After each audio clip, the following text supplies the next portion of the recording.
Ladies and gentlemen, welcome to Field of 68's last call. Do you think that you could take down a black bear? No, hell no. I'm going to try. The first person going to die has got to be one of the black guys. So. Cold cuts, they suck.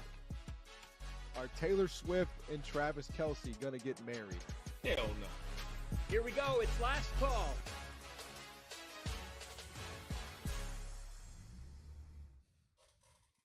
It is last call on the Field of 68 and on Stadium. John Fanta, Terrence Oglesby, Tyler Hansborough with you on a Tuesday night. Well, now, Wednesday morning. Happy Valentine's Day to all of you. We're taking your questions. We're breaking down games. Let's start right away with Andrew Schaefer. He chimed in on the YouTube chat. He said, how much of a program-changing win is tonight for Red Autry? Is Syracuse back? T.O. I think they're closer than anybody thought they would be after year one. I don't think they're all the way back to what we know that Syracuse has been over the past 30-something odd years. I think they're closer. I like the fact that they're playing some man. They've got some guys on that roster that can really score. And here's the thing about Syracuse. You're going to be able to continue getting those guys. It's got a lot of cachet going and playing for the Orangemen. I don't know if they're back quite yet. I feel like they're close. And they're going to continue getting guys. I think that's the big thing. Under Red Autry, they're going to continue getting guys. I like the way they Syracuse. Yeah. Is Syracuse back? No, I don't think so. They're 2-7 in quad ones. They got their second quad one win tonight. I guess it's a step in the right direction, but also Carolina was vulnerable and they played awful. So you got to take that into factor. But no, I don't think Syracuse even slips into the tournament this year. I don't think they're a tournament team either. But for them tonight to get that scene at the Dome, it's big. And yeah. We said it coming in the year. Starling and Mintz are two terrific players. And they got enough from Chris Bell tonight. Their complementary pieces showed up in a big way in this win. And North Carolina hit 12 threes and lost. And it wasn't the offense for Carolina. It wasn't the offense for Carolina tonight. Kind of been a reoccurring theme. No, Fancy, you make a great point. It is good to have the Dome rocking again. And you could tell that there was the atmosphere at Syracuse.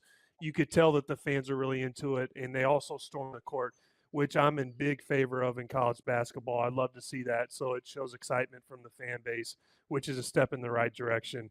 And also, Carolina's success is going to be dictated by their defense. Are you in favor of court storming, T.O.? Yes, wholeheartedly.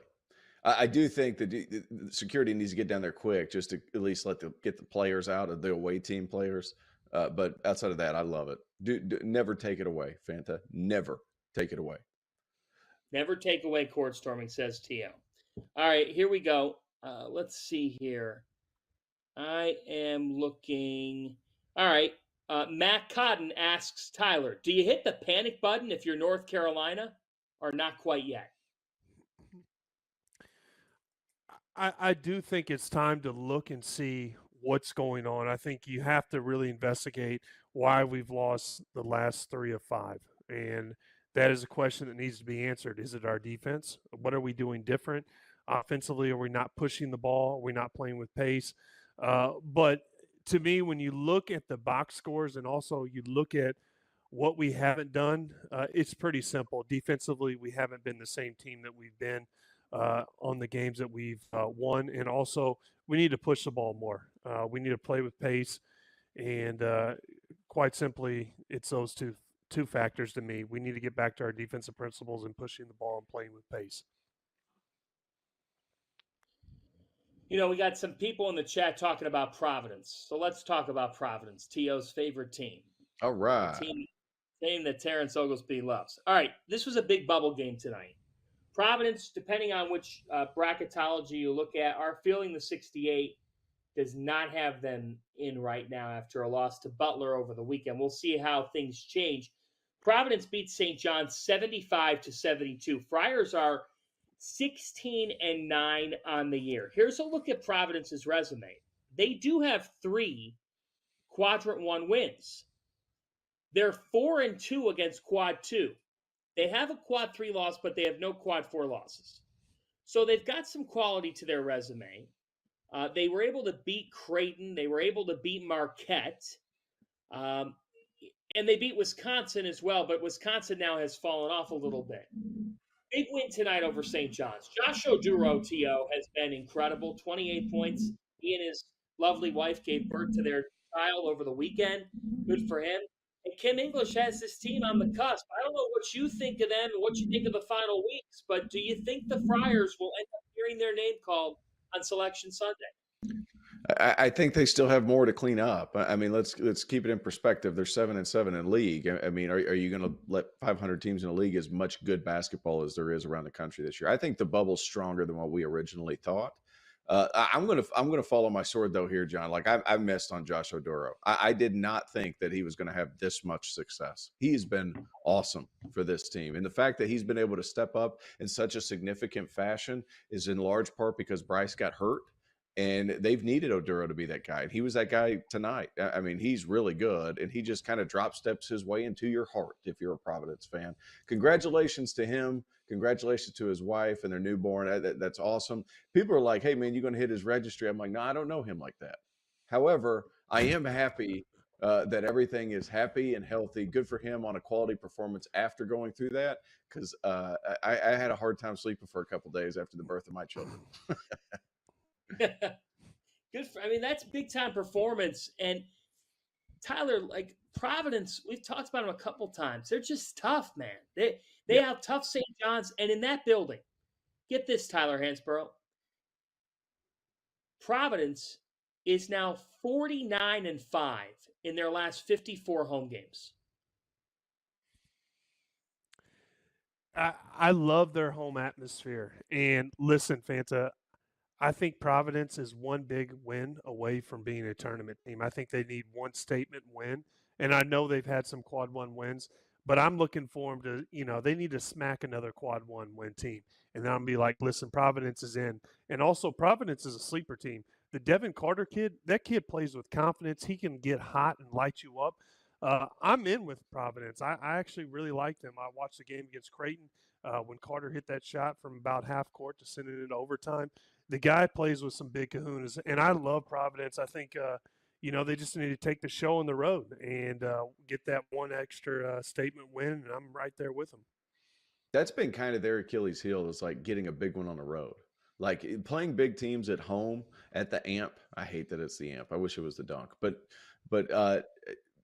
they're able to get big wins at home. It's a matter of getting one on the road. If they're able to do that, I don't see if there's any question. They do have opportunities. At Xavier, be an okay win. At Marquette would be huge. And then they have UConn to close out the season. That's 3 pretty good opportunities right there to make a statement for your tournament resume.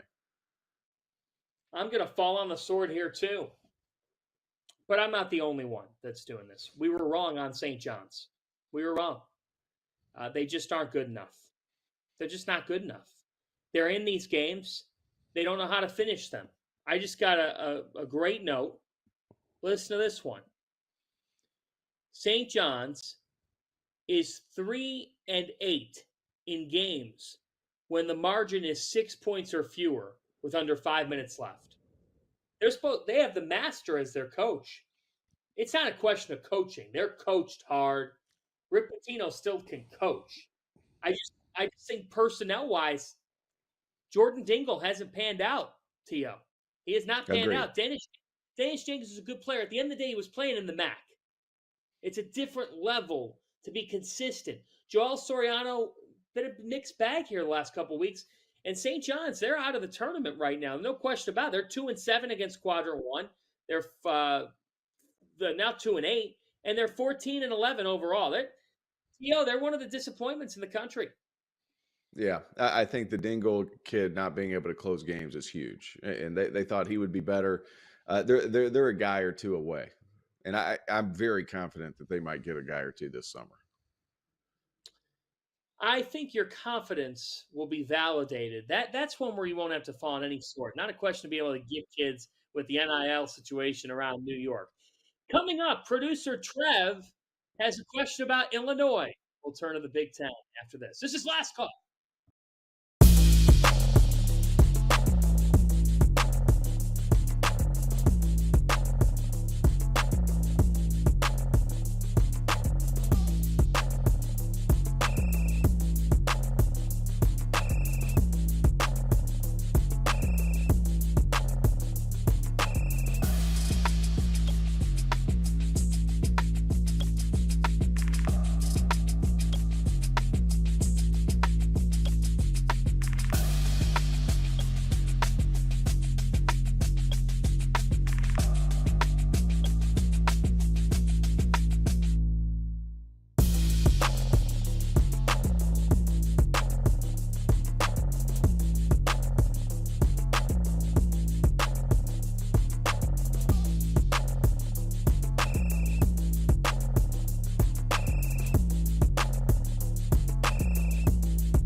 Welcome back to Last Call. John Fanta, Tyler Hansbrough, Terrence Oglesby. Hey, before we get to the Big Ten, I love this question that came in. It comes from somebody named Conch. They said, Fanta, is FAU at South Florida a must-watch on Sunday?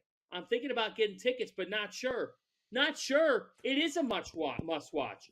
What Amir Abdur-Rahim has done down at South Florida this year is incredible. Incredible. He can coach. He can really coach. I think the last time USF played relevant basketball games, it's been years. They're 17-5, and you're right. They've got FAU coming up this weekend at noon. It's an ESPN game on Sunday.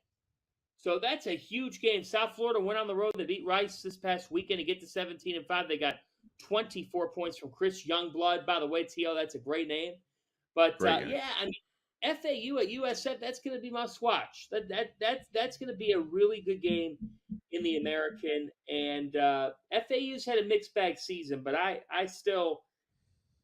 not betting against Elijah Martin and John L. Davis when they get into the NCAA tournament. 14-1 in their last 15. That's amazing. And that the game to kind of start it all up was they beat Florida State, and then they just went on a run. The only loss they have is at UAB.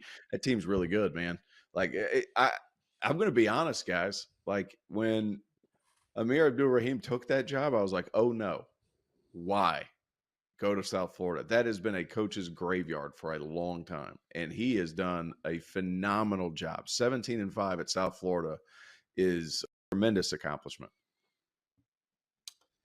Let's turn to producer Trev. He asked a question here tonight, and his question to the group is, hey guys, how about my Illini almost dropping a hundo on Michigan? Thanks, I'll hang up and listen. All right, final score, Illinois 97, Michigan 68. Tyler, I don't know if you want to turn more to Illinois here, but Illinois is 18-6, and Terrence Shannon Jr. had 31 points. And, for now, Illinois has been able to manage through the Shannon drama and the saga. It's only going to get heightened when you go on the road, Big Ten tournament, NCAA tournament, and how they manage through that situation with those allegations and with the trial to come. You have to talk about what that situation is and how that could be a distraction. But right now they're 18-6. They blew out Michigan. You could have lined up, honestly, probably could have lined up 20 distractions, Tyler, and I don't think Michigan would have won this game. What speaks more to you when you see that score? How good Illinois is / can be, or how embarrassing Michigan basketball has become? Well, Michigan doesn't care about road games. They don't even take their best player, Doug McDaniel, on the road games. But Illinois, with the addition of Terrence Shannon, they're a good team. I'm not a believer in them. I don't like their style. I think they play a little bit too much ISO basketball for me. I don't think that wins come March. But the Big Ten, I'm not sold on.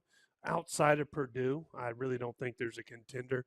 But Illinois has done a good job. You can't knock a team for their conference schedule because, they can't control that. But, I do think that the addition of Terrence Shannon and having him back makes him a much better team. But as far as a believer, I'm not quite there with Illinois.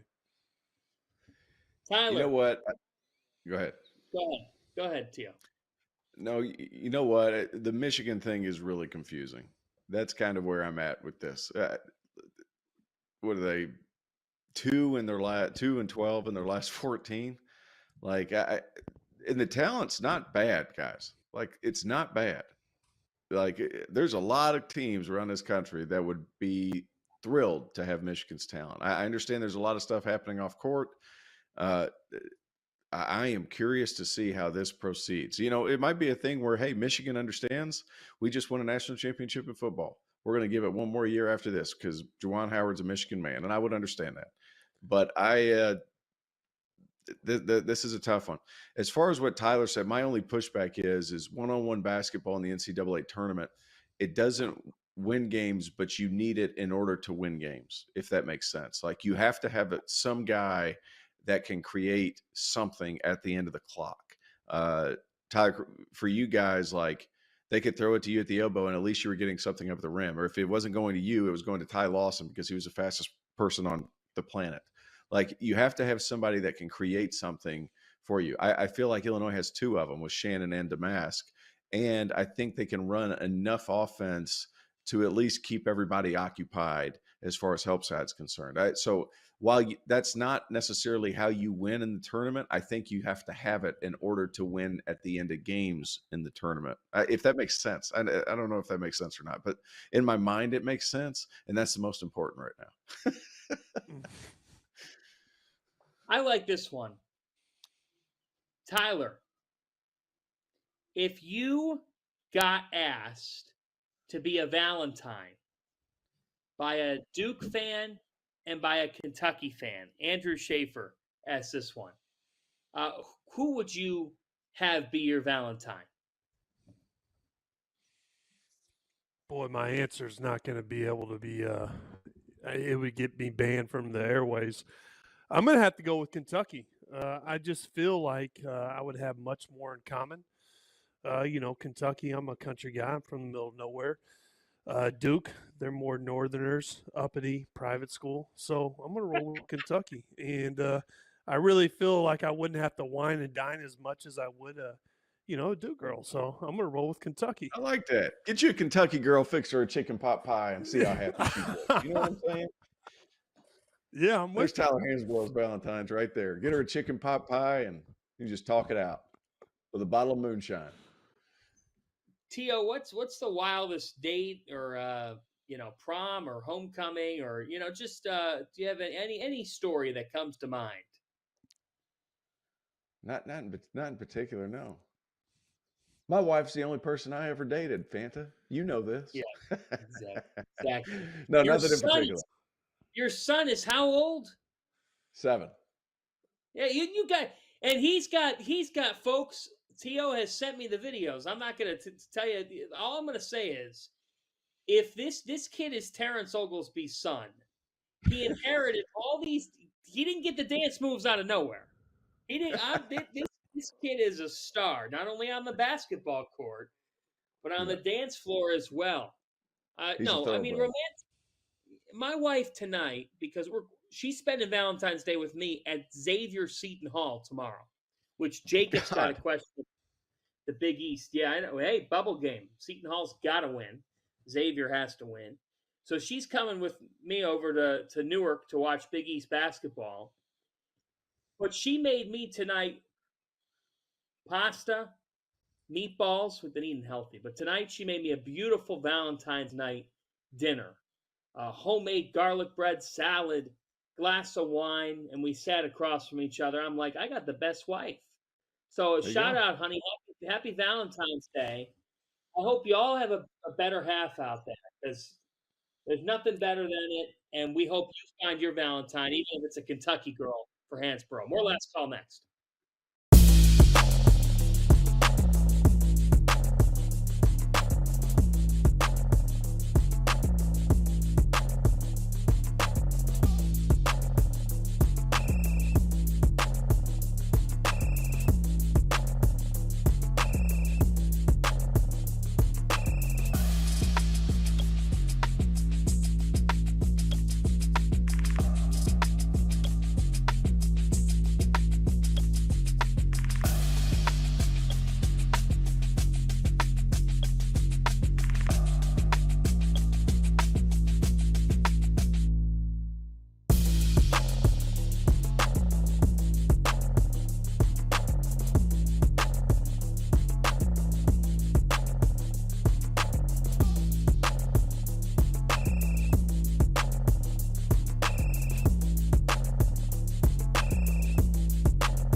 Welcome back to Last Call. Final segment of the night. John Fanson, Terrence Oglesby, Tyler Hansborough. We've gotten asked a bunch of questions, so we're taking them now. Jacob Petruzzi. He asked, which back half of the Big East team, so like, I'm not going to count DePaul and Georgetown. I'm going to say when What? they hit. I'm not. Which back half Big East team could win? I'm going to say could be in the championship game of the Big East tournament. Could come out of nowhere and make a run. So the collection of teams, because Connecticut, Marquette, Creighton, and Seton Hall are in the top 4. So we won't count the top 4. So the collection is Xavier, Butler, Providence, Villanova, and St. John's. Of that group, who could make a run in the Big East tournament? I just feel like Devin Carter could go on one of these runs where he goes for 30, 30, 30, and 30. Like back to back to back. Does that make sense? Like he's just one of those guys, like he's so talented, he could get hot. You agree? Totally agree. Because they defend. He could have one of yeah. Josh Oduro could go nuts. Jaden Pierre could get hot. Like they just have so many explosive kind of players. And the evolution of Oduro and how well he's adjusted to Big East play and how good he's been. If I had to pick one team towards the bottom of the standings in the league, I think that Providence could do it because they could find a rhythm and they have a guy in Devin Carter that could go on one of those magical runs through Madison Square Garden. Agree with that. Tyler, Xavier, Butler, Providence, Villanova, St. John's. Anybody you like? No, I agree with T.O. and you. I think Providence is a team. I like Devin Carter. But just if I want to, throw a team out there just to debate a little bit, I'm going to go Villanova. And I know they haven't lived up to some of their expectations and they haven't played to their potential. But the Eric Dixon kid, I think he is a guy who is a gamer and he can score. And I don't think they have played, the quality of basketball that, that roster enables them to play. I think they have decent players, and I'm a big believer in Eric Dixon. So I would go with Nova after Providence. But right now, I think Providence is one quality road win away from being a really good team. I don't know how it's going to shake out, but the one team that I think could go on a Big East tournament run. So here's what I'd say. Okay, do you have experience? Okay. Do you have some options? What do you think I was going to say? Villanova? No. Do you have experience? No. Do you have experience? Do you have options? Do you have coaching? Do you have a guy who could just get you a bucket? Yep. If you package all of those together, if I can't pick Providence, honestly, I would not be shocked if Pasha Alexander, Jameel Telford, and Pierre Brooks went on a random Big East tournament run. It wouldn't shock me. That would be random. They're old. They're old. That team is Yep. old with dudes that, like TL, you get to the Garden or you get to your conference tournament, you're just playing, man. And if you watch Butler, they just play. They don't care. Butler went to Creighton and won. Don't tell me they can't win away from Hinkle. Butler went to Marquette and won. So Butler's an interesting team. Like, they are a team that could wreak havoc on the Big East tournament. You know why? They got some dudes who could just score that are scary. Let's go to the Mountain West because we're getting Mountain West questions here. So in the Mountain West tonight, our Mountain West insider is Terrence Oglesby. San Diego State 71, Colorado State 55. Jaden Ledee goes off for 27 points. What do you think? First of all, Colorado State has a great point guard. They and Isaiah Stevens, they have nothing for Jaden Ledee inside. They've got a bunch of skilled offensive guys that are D2 transfers. There's nothing in there waiting for Jaden Ledee. If they play in the Mountain West tournament, I would heavily go towards San Diego State's direction. They're very good. Still physical, still very good. Reese Waters, excellent addition. San Diego State's still awesome. Here we go here. Last couple of questions right now. Nick asks, Will Andy Enfield be back next year? Will LeBron be coaching USC next season? Nick, good night. Let's see here. What else do we have? Oh, Randy. Randy says, Tyler, my Valentine is pissed. I have New Mexico and Nevada on the screen, and I'm watching you guys on the laptop. I guess I better take her to Taco Bell tomorrow. Well, that would be a downgrade from what your night is tonight. I would just go ahead and turn the TV off and just keep listening to us. But if she's going to weather this storm with us right here, right now, I think you could take her anywhere you want.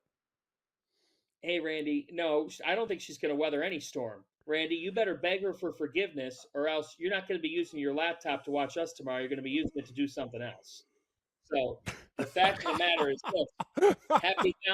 Happy Valentine's Day to you, Randy, but get your life together, okay? And get your woman back, because you shouldn't be going Mountain West and us and not looking at her beautiful face. Holy smokes.